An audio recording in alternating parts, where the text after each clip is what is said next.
Doctor Ambedkar, क्या भारत में लोकतंत्र कामयाब रहेगा? नहीं, ये सिर्फ नाम मात्र के लिए होगा। मगर ऐसा क्यों?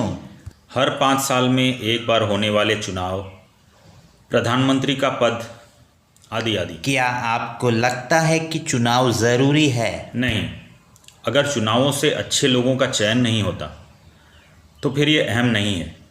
तो क्या सरकार की नज़र में चुनाव अहम नहीं है? क्या मतदान का विचार बदलाव लाने के लिए है?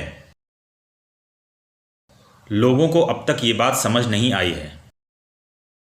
क्या आपकी चुनावी व्यवस्था ने वाकई लोगों को अपनी पसंद का उम्मीदवार चुनने की आज़ादी दी है? मसलन कांग्रेस अपील करती है कि बैल के निशान पर मतदान करें, लेकिन क्या आम जनता ऐसा सोचती है कि वो बैल उनकी नुमाइंदगी करता है? कोई इस बात को नहीं समझता कि बैल के निशान पर एक गधा खड़ा है। मैं गुटबाजी के आधार पर नहीं बोलूँगा, लेकिन जब आप भोला भाला कहते हैं। जनतंत्र यहाँ काम नहीं करेगा, क्योंकि यहाँ की सामाजिक व्यवस्था संसदीय लोकतंत्र के प्रारूप से मेल नहीं खाती। क्या आप ऐसा कह सकते हैं कि मौजूदा व्यवस्था असमानता पर आधारित है? जी हाँ, ये सिस्टम असमानता पर आधारित है। आगे क्या होगा? ये सामाजिक व्यवस्था इतनी आसानी से नहीं बदलने वाली। मैं ये मानता हूँ कि शांतिपूर्ण तरीके से सिस्टम को बदलने में काफ़ी वक्त लग जाएगा, लेकिन क्या किसी को इसके लिए कोशिश नहीं करनी चाहिए? लेकिन प्रधानमंत्री अपने भाषण में जाति व्यवस्था के खिलाफ कई बयान दे रहे हैं। ये कभी न खत्म होने वाले भाषण हैं। जब कार्ले को स्पेंसर द्वारा संस्करणों के साथ प्रस्तुत किया गया था तो उन्होंने कहा कि ये अंग्रेजी बोलने वाले सब ईसाइयों की तरह काम कर रहे हैं। हम भाषणों से तंग आ गए हैं और अब कदम उठाए जाने की ज़रूरत है। आप किस तरह के कदम उठाए जाने की उम्मीद करते हैं?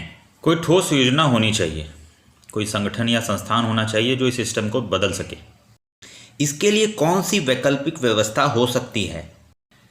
कम्युनिस्ट सिस्टम इसका एक अच्छा विकल्प हो सकता है।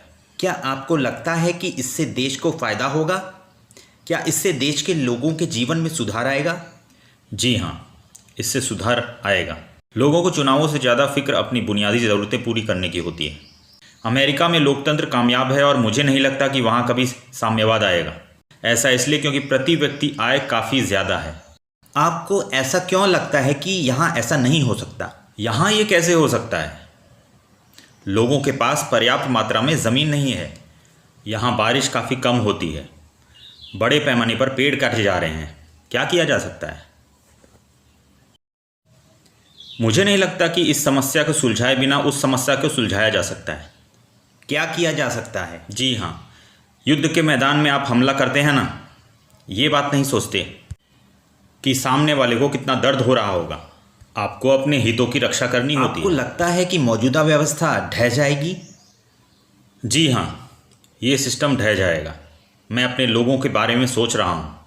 वो काफ़ी उत्सुक और उत्साहित हैं और ये लोग समाज के सबसे निचले तबके से हैं। जब किसी इमारत की बुनियाद ढहती है तो सबसे पहले निचली मंजिल जमींदोज होती है। क्या मेरे लोग कहने से आपका मतलब उन लोगों से है जिन्हें हाँ, अछूत और क्या? माना जाता है? कम्युनिस्ट कुछ कर रहे हैं कि नहीं? क्योंकि उन्हें मुझमें और मुझे उनमें यकीन है। वो मुझसे सवाल कर रहे हैं, लेकिन मैं उन्हें कोई जवाब नहीं देना चाहता।